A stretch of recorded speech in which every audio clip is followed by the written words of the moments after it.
Today, since it's raining out and I've been having nothing but troubles with my friend the teddy bear there in the back of the bush. Last weekend I didn't do any taping because I had to spend most of my time retrieving my gear that he tore up and drug all through the bush. I didn't do any videoing because my dog was acting quite funny.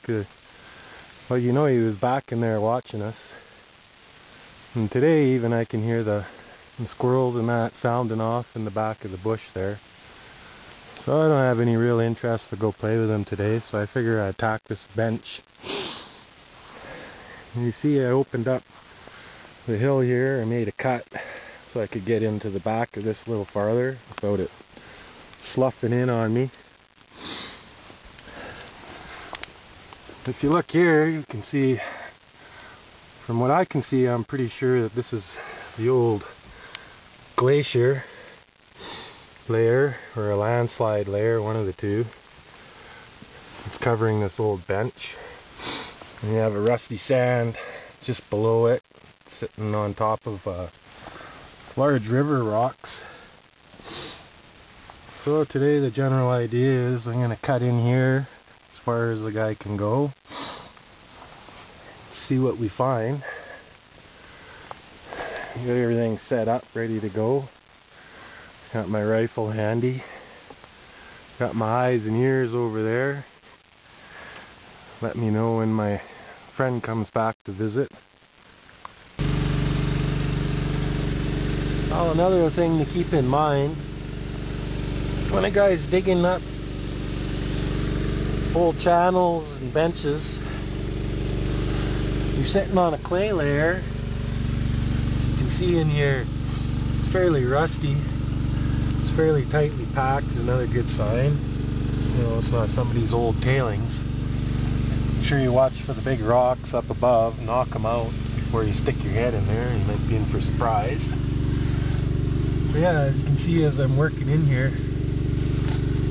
I'm skimming underneath this gravel zone, taking about 3-4 inches of this clay with it. You know, the golds will work down even sometimes farther, but as long as the guy at least works his way in a good 4 inches underneath the gravel zone, as you can see as you work your way through, you're getting lots of clays mixed with gravels up here, and then you got your gravels and sands up above.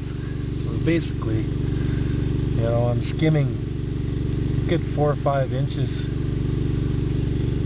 For the most part, this is the zone that your good gold should be in, unless, you know, this eventually hardened up and you had a bit of a wash come down and pack a flood layer of gold up in here. So basically I take the gravels with the big rocks right down into the clay gravel and then skim on this false bedrock layer a good couple inches. You'd be surprised how much gold is stuck down in there. Here's something I talked about earlier. As I run my high banker, some of the clay balls that run back out, I'll chuck into a bucket. Let them bust up, as you can see. Seems to work pretty good. It's busted up pretty good, a lot better than it was earlier today. Anyway, good to really work it. I'll pan this out here and we'll see what we find. Well, didn't do too bad today. Didn't find much in that clay I had in the bucket, but it's always worthwhile checking out because the guy never knows. I've found some clay balls the size of your fist that panned out more gold than you can see in the pan here. Yeah, not too bad of a day. A few nice pieces. Always good to see some gold in the pan. But there you have it. That's what we found for the day.